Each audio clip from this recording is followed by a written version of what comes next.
to JG's Fight Talk, sponsored by Rich's Boxing and Limitless Creations. And with me now, the one and only Joe Gallagher. How you doing, Joe? All right, mate. Quick one, just to let everyone know, this JG account has nothing to do with me. Oh, you got him before me. Yeah, exactly. Nice to meet you anyway, mate. Yeah, no, I'm really good. Thanks for coming on, mate. Live from the bubble. Yeah, just to get a chance to kill a bit of time, isn't it, mate? So, like I said, we've been here today now and ran out of tea bags and milk already, so I've just sent down for some more, mate. So, yeah, it's all good and it's great. We feel we are coming out of the bubble over in here, but to have boxing at the Manchester Arena, where we've been there for years now, and to go there and back again with Natasha this weekend in a huge fight and Marcus Morrison, it does really feel like fight week. We had a great time last week in London on Frank Warren's show. Got looked after really well, and it ended up being a great 2-round shootout with Callum Johnson, and it gave the gym a good buzz and a good lift, and we're coming into this weekend with our tails up. So how do the bubbles vary? Like between, I'm not, you know, how's it? There's no difference. Yeah, no, there's no difference really. I think the accommodation we stayed in last week was very good. The food selection menu was very good, but it's predominantly the same thing. You come in, you get tested, you go to your room, you wait till the results the next day, and you're given a food menu, and you pick your breakfast, your dinner, and your evening meal, and that's it really. You just stay inside the hotel, and that's it. So it's the same with both of them. And you get nice little desserts, Joe? Yes. A little dessert. So don't know how long that's been in the kitchen for, but it's thought that counts. Yeah. Well, yeah, you touched on it, Joe. We'll go to it quickly. Callum Johnson last weekend, absolutely fantastic. 2 years out, comes back, second round stoppage, and what a finish. Yeah, you couldn't have. If I was to sit down and I've wrote it, when we went and had a chat with him in January in Boston, and to see how he was, we'd just come out of lockdown and went to see him, see how he was. He was contemplating, must we knock it on the head and all this. He'd trained hard all last year. He'd done that flipping tyres for 4 hours, and then he did some mad cycle ride with an Olympian and raised money for the NHS. And the fight with Boatsy didn't happen last year, and he was a little bit down, and we went down and seen him, and to go from there then to see how it was the other night, and to see social media blow up and see him being relevant again, and for him to know that he is still relevant and people are interested in his career, do see him as an exciting fighter, and it was great. And I phoned him on the Sunday, I think it was around 1 o'clock, 1:30 in the afternoon. No, it would have been on the way to the gym, 10:30 in the morning. 10:30 in the morning. I drove straight back and I was in the gym 10:30 Sunday morning, and I phoned him. I said, "You all right, Callum?" He said, "Yeah, sound." I said, "Did you sleep all right?" He said, "No, I've not got a bed yet." So I went, "Oh, all right then." I finished the gym at around 3:30, 4, just to touch base over something. No, I texted him and said, "You must be asleep now, mate. Bye. Give us a bell when you're up and just call me straight away." Still not gone to sleep yet. He was just absolutely buzzing, and you could see that what it meant so much for him. He'd come home, he'd brought the belt back for his sons, had been to his dad's grave, and it was just great, and to see that. And in your call, although there wasn't a fan base there, you could feel there was an atmosphere. You could feel when the fight was happening, it got everybody's attention in there. And then when it stopped, you could just feel like everyone was like, wow, imagine that fight. And it was in front of a packed York Hall then. And there was a great 2-round shootout. And if there was fans there, and it set the tone then for Denzel and Felix Cash's fight. But it was a great performance by Callum. He got chin checked in round 1, which isn't a bad thing, in the fact that he realises you just can't walk in and smack someone. But he got hit full on. Yeah. I think a few other people who would have been hit clean out, they would have gone to sleep. That punch would have knocked the horse out. And fair play to Callum, who recovered really well, and that's testimony to his fitness at his age he is. And he came back and, like I say, it finished him well in the second round. It was a huge performance. Frank's very happy. BT's very happy, and looking forward to getting him out again now in July. Yeah, what story, you know. And I saw the picture of him when he went to the grave with his kids, and you just think, you can see what it means to him, can't you? It's just such a nice guy as well, and what yeah. No, exactly. I think the thing is as well is it's mad because he's there and he fought and then he did Monaghan and then he was promised this fight. Then that fight didn't happen and he just didn't feel like any love anywhere.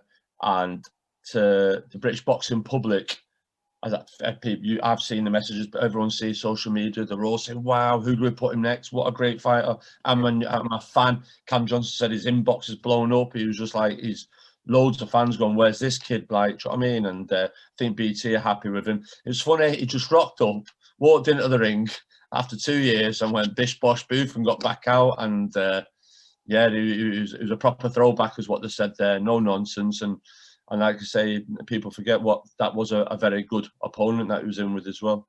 Yeah. What did you say to him at the end of round one when he'd obviously taken that hell of a smack and he'd come back to the corner?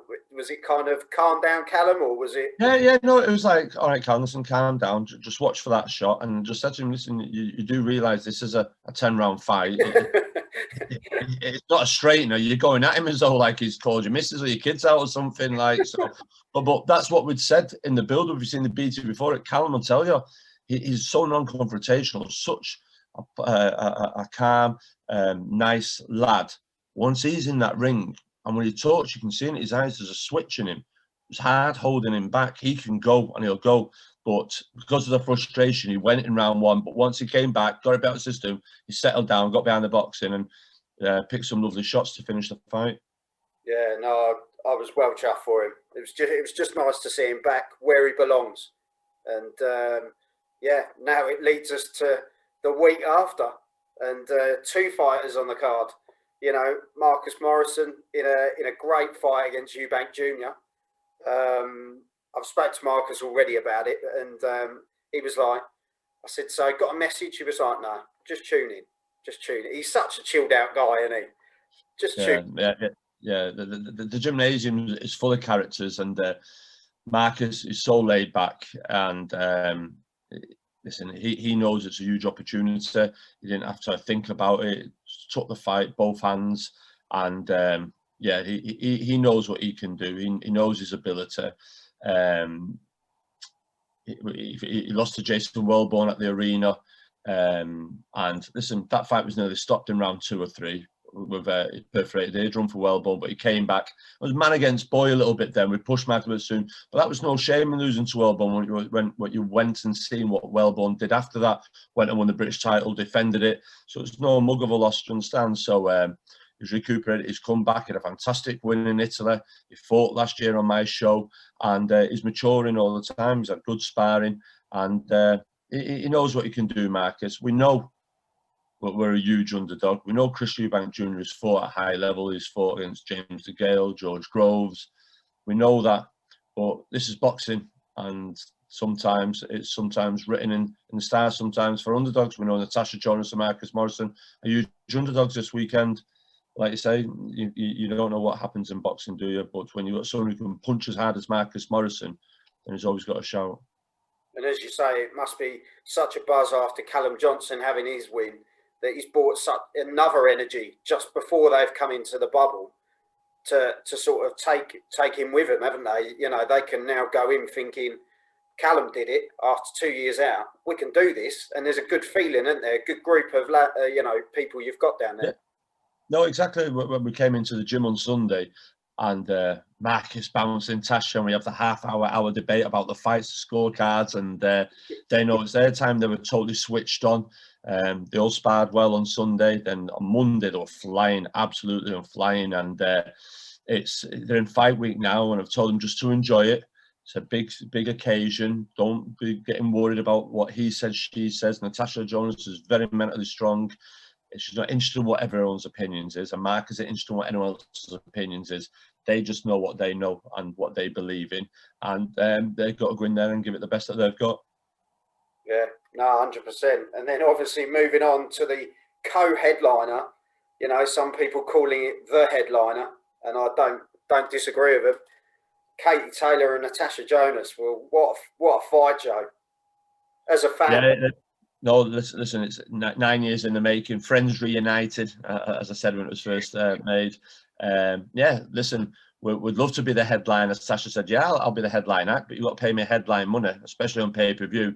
Yeah. So I don't think they want to do that. So hence, that's why they're not. But it should be, because of the magnitude of it, what the fight represents. Natasha Jonas was voting the Ring magazine female fighter of the year last year, her fight with Terry Harper, and that was the biggest first time history made all English world title fight.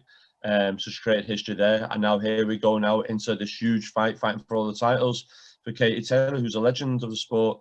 She did fantastic well as an amateur for Ireland. She's a hero back home, and then what she's done for women's boxing as well. She's gone and she's won all the titles. And now this is the biggest fight there's been between the UK for UK and Irish boxing, and like you say, it's going to be a good fight. It's going to be interesting. There's lots of underlying currencies, what's happened in the fights in the past, and like Natasha says, all fighters have auras, but Natasha's been in with Katie before, twice before. So where some people could be intimidated or not intimidated, she isn't. She's fully focused. She knows what she can do. You interview Katie Taylor, and I'll tell you now, Katie Taylor say this is the hardest she's trained for this fight. And that'll be the huge backhanded compliment to Natasha. Regardless of what the bookmakers and what Sky pundits, what anyone else says, Katie Taylor would have trained like she's fighting King Kong for this fight. She knows the serious threat Natasha brings. She's been in there. She knows how hard Natasha hits. So Natasha knows that. And we're going to see the best Katie Taylor, but we'll also see a better version of Natasha Jonas. And Natasha Jonas now would stop the Natasha Jonas that fought Terry Harper. Well, I thought Tasha won that fight anyway, personally. Yeah, everyone did. Only two people didn't think she won it, and that was Steffi Bull and one of the judges. So what can you do about that? But in my eyes, Natasha's world champion, and we all know the story for this. They didn't want to give Natasha the Terry Harper rematch, so they've dangled the carrot for Katie to think that Katie will do Tasha, and then that's Tasha out of the picture. Then she don't have to fight Terry Harper. She's not going grounds to. So we know what the setup is, but. It's not got to go according to script. I can tell you that. No, I was lucky enough to speak to Tasha a few weeks ago as well, and it was before. Well, she probably knew about the fight, but she wasn't going to tell me. But she, she was. You could just see how focused she was. She was so geared up and ready to go. And I just thought, this girl, she's got something about her. She's just naturally gifted as well, but she works so hard. Yeah, she works hard. And not only that, though, she's improving. Sometimes fighters go on a learning curve and then a plateau. It takes a while for them to go, but she's getting better and better and better. Not just in, I'm not going to say people say quicker than a speeding bullet and she's eating kangaroo meat and all that, but I'm just saying in technical aspects, she's improving all the time in her technique. She's settled into being a good pro now. Her inside game is miles better. She's cutting off the ring better. She's just learning and learning all the time. She's still on that learning curve and she's a joy to train. Hats off to you though, Joe. I know a lot of people talk about the fighters, but and the trainers don't get a lot of the credit, and a lot of the time you don't want to take the credit. It's all about the fighters. But 100%. I just think, hat off to you. Look at Callum Johnson coming back. Look at Marcus Morrison. He's so up for this. And Natasha Jonas. When you saw her against Terry Harper, you thought, what a performance. But you just think, this is going to be even better. And I've been speaking to loads of people, and they turn around and say, if anyone's going to beat Katie Taylor, it's Natasha Jonas. This is a big you've got to look at a few Katie's last fights, and this is what I keep trying to stress. The judges that are turning up, you've not to be in awe of a matchroom show. You're not to be in awe of Katie Taylor. Be professional and do your job. Score. Commentators, don't be talking about where Katie Taylor's from. We all know where she's from. We all know she's done as Olympic, and stop trying to commentate on television like you're doing commentary for radio where you're describing everything and setting the scene. There's no need to. Less is more for this fight. Sit back and watch the action unfold, and the right one will win on the night. Don't be trying to sway in this, because I thought in the second fight with Pursoon, it was a draw. Pursoon won. She got hurt in that fight and didn't register. No one commented about it. She got hurt against Cristina Leonardo. No one commented on it. And there's lots of stuff that goes on. I think Ebony Bridges touched on it in a fight. She was whacking away and they weren't talking about it. And that's how I've seen the Pursoon Katie fight. The second one is like, Pursoon's banging her there 2 or 3 times and they're not mentioning it. And then Katie does something. So Katie shoe shines a lot. And it's just like, no, let's listen. Everyone be neutral and just give it how it is. Do you understand? And I have to be like that because I feel Katie's had the rubbly green on a few judges' decisions, and Tasha was hard done by last time. So there's no wonder I am a little bit about this, about the judging and about the punditry and everything else, because they'll say, "Oh, punditry don't affect the judging." No, it doesn't, but it affects how you view it at home. For having the outcry afterwards. So I've got to do what's right for Natasha, and that's it. And just everyone has to do the job. And for this fight, I just think it's just a case of less is more. Just get your popcorn, sit down, watch and enjoy it, and that's it. And the commentators as well. You don't have to be commentating on it like it's a radio fight. Just sit back and enjoy what's happening before you. Yeah, well, I'll tell you, my wife's not normally speechless, but she is with this fight, mate. It's one that's literally tore her down the middle. She don't have a clue who's going to win. But no, it divides because Katie's done so much. Do you know what I mean? She's a great person, done everything else. But I think a lot of it has been lost on what Natasha Jonas has done for British boxing, English boxing. She came out and started boxing at 21. She was a 5 times ABA champion. She was a world's bronze medalist, a European. She was the first one to ever qualify for the Olympics for Britain. All right, people forgetting about it. She was the first one to box at the Olympics for Britain, female. Do you understand? So there's massive achievements there. She did Commonwealth Games. She retired, became a mum. She came back at age 32 to professional boxing, and now she's fighting for all the titles. As much as Katie's done, and that's great for Ireland, the people in England and Great Britain need to put some respect on Natasha Jonas's name for this fight and what she's achieved. Joe, I couldn't have said it better myself, and it can't come from a better person, to be honest. Someone that knows her very, very closely, and honestly, and yeah, I'm just absolutely buzzing as a boxing fan to see a card like this. And before you go, Joe, I know you want to eat your dinner and that lovely little dessert you got. It'll be cold in a minute. Go on. Is the main event? Where's your prediction lie, Joe? Sure, it's hard because I'm just totally focused on mine. So it'd be wrong for me to give a prediction on the fight because I've not studied it, not looked at it, not no interest in it. I'm just too busy with my eye on my own. So I've not really studied either of them all. I know that they've both got 2 new training teams in, and Lee's new now coaching. He's come from a good background as an amateur, as a professional. He's had good teachers and coaches and mentors in his life. And Buddy McGirt, everyone knows what Buddy McGirt's about. So great fighter, good coach. So it's it'll be interesting to see what changes they've made for both fighters and who brings it. Derek pushed Usyk hard, but he was always second best. And whether it's Joe Parker wants to get involved with Derek Chisora, so it's either Parker runs away with it or Chisora catches up with him and stops him. So I'm sitting on the fence. So that's just a quick analysis, in my opinion. Well, that's probably not the right opinion, but it's just mine anyway. That's probably the best answer I've had yet, Joe. So don't worry about it. But no, Joe, thanks honestly for your time. I know, I've kind of caught you at probably the worst time of day as well. But, no problem, mate. No problem, sound. But thanks for your time, mate, and good luck to your fighters. And no problem. Keep up the good work. As long as everyone comes out healthy, that's the main thing. Yeah, no problem, mate. Listen, keep up the good work, and I'll see you after the event. Yeah, no worries. Take care, Joe. Thank you. Bye-bye. Thanks, mate. Bye. Bye. Joe Gallagher. Well chuffed to get him on. Bit of a last minute thing, but yeah, really chuffed to have him on. And as I say, his fighters have been doing really well recently. Callum Johnson last weekend, great second round stoppage. Marcus Morrison in action against Chris Eubank Jr. this weekend. And obviously, in a lot of people's minds, the main event, Katie Taylor versus Natasha Jonas. What a fight that's going to be. And yeah, I think there's going to be absolute fireworks in that fight. So looking forward to Saturday. And yeah, good luck to Joe and his fighters at the gym as well. He's got a real good stable down there, a real good team with him. So wish him all the best for the future. And yeah, hopefully catch up with him afterwards. So you've been watching JG's Fight Talk. It's not Joe Gallagher's channel. It's Joel Green's, sponsored by Rich's Boxing and Limitless Creations. And if you like what you've seen today, go over to YouTube, hit the subscribe button on JG's Fight Talk, and check out the rest of the content. And we'll see you all soon. Thank you. Oh, you